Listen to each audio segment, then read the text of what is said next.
Hello student, let's start the male genital system or the reproductive system.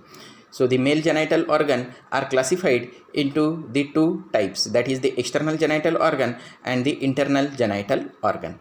From the surgical and the clinical point of view, the external genital organ, it should be include, that is the penis, scrotum, the testes, epididymis and the spermatic cord. The surgeon and the physicians routinely examine those organs during its clinical practice for diagnosis and give the treatment to the patient. The name of the disease related with the external genital organ, that is the phimosis, the cancer of the glans penis, the hydrocele, the varicocele, the hernias, testicular tumor, etc. And the surgical procedure related with that disease, that is the circumcision, herniorrhaphy, etc. These are also routinely performed by the surgeon.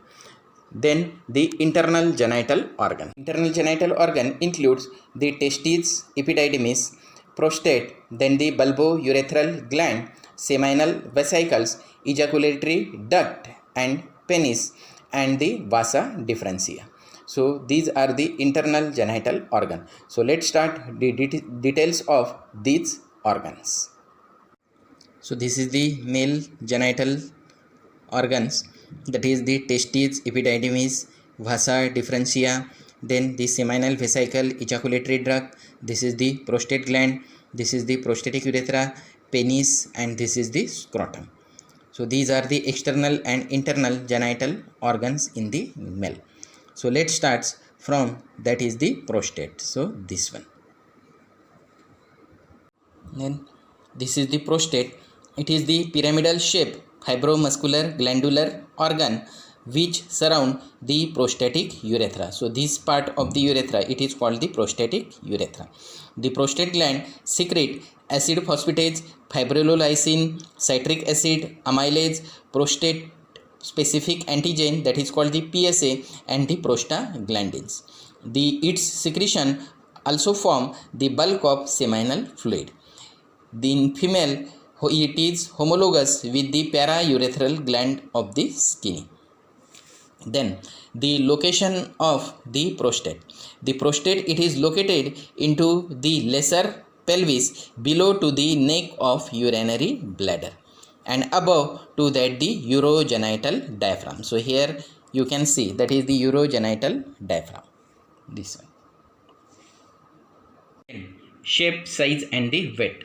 So shape of the prostate gland, that is like a inverted cone like structure. So here you can see. Then the length is 4 cm, 3 cm width and 2 cm anteroposterior thickness. And the weight of the prostate gland, that is the 8 gram, 8 to 10 grams. Then the external features. So it has the apex, so this one, that is the base, this one, then the 4 surfaces, anterior surface, posterior surface and the 2 inferolateral surface. So let's say that is the apex. So apex, it is directed downwards and rests on the upper surface of the urogenital diaphragm. So here you can see this one, that is, this is the urogenital diaphragm and separated from the anal canal by the perineal body. So in the another diagram you can see this one, that is the perineal body, this one. This is the apex, so it is separate from, this is the anal canal by the perineal body, this one. Then the base, so this one, the base of the prostate gland. So it is directed upwards and continuous with the neck of the urinary bladder. It lodges the venules of Vesidae and the prostatic plexus. Then the anterior surface, so this one, so that is the anterior surface. So anterior surface, it is narrow and convex from side to side and it lies, this is the anterior surface and it lies 2 cm posterior to that the pubic symphysis, this one. Upper part is connected to the pubic bone and by a puboprostatic ligament, and the lower end pierced by the urethra. So here. Then next to it, the posterior surface. So this one. Then this posterior surface. So it is triangular in shape and flattened from side to side, and it convey above the downwards and separated from the rectum by a fascia of Dano-Wheeler's. So this is the fascia of the Dano-Wheeler's. Then on upper side it is pierced by the ejaculatory duct. So here you can see that is the ejaculatory duct at side of the median plane. Then inferolateral surface. So this one. This is the inferolateral surface are related with the anterior fiber of the levator ani. So here you can see that is the levator ani on both sides. They are separated from muscle by the plexus of vein. So here you can see that is the plexus of vein or prostatic venous plexus. This one. Then the lobes of the prostate. So prostate have 5 lobes, that is the anterior lobe, posterior lobe, median or the middle lobe, and right and the left lateral lobe. So let's see that is the lobes of the prostate. So first, that is the anterior lobe. So here green color you can see.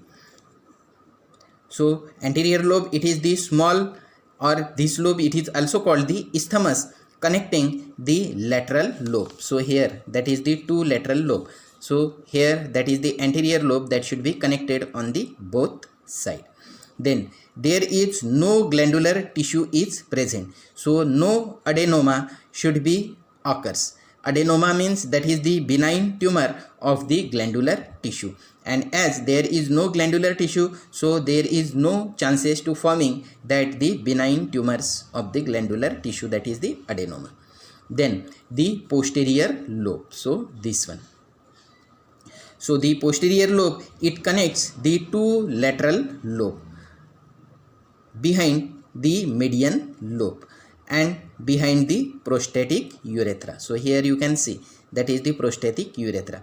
So it should be present just posterior to that the prostatic urethra and the ejaculatory duct.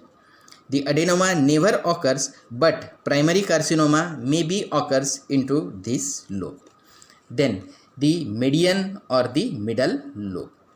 So here in this diagram, that is the orange color M, this is the median or the middle lobe. So green color, that is the anterior lobe, the yellow color, that is the posterior lobe, these are the violet color, these are both right and left lateral lobe, and this is orange color, that is the median or the middle lobe. That is also called the prespermatic lobe. So it lies behind the upper part of the urethra in front of the ejaculatory duct. It produces an elevation on the upper part of the trigone called the uvula vesicae and contains the much glandular tissue and the common site of the adenoma. So because of the presence of the glandular tissue, it is very frequently occurs the adenoma. That means increase the size according to that the age after the 45 to 50 years. So here that is the uvula vesicae. So that should be occurs due to that the median lobe.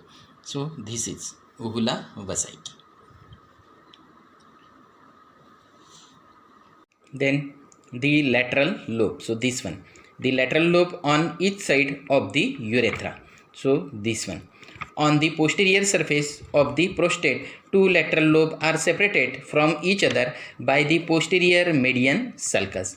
The lateral lobe contains some glandular tissue and therefore it occurs the adenoma in the old age. So into that the median lobe and into the lateral lobe, that is the glandular tissue are present. So there may be causes the adenoma in the old age.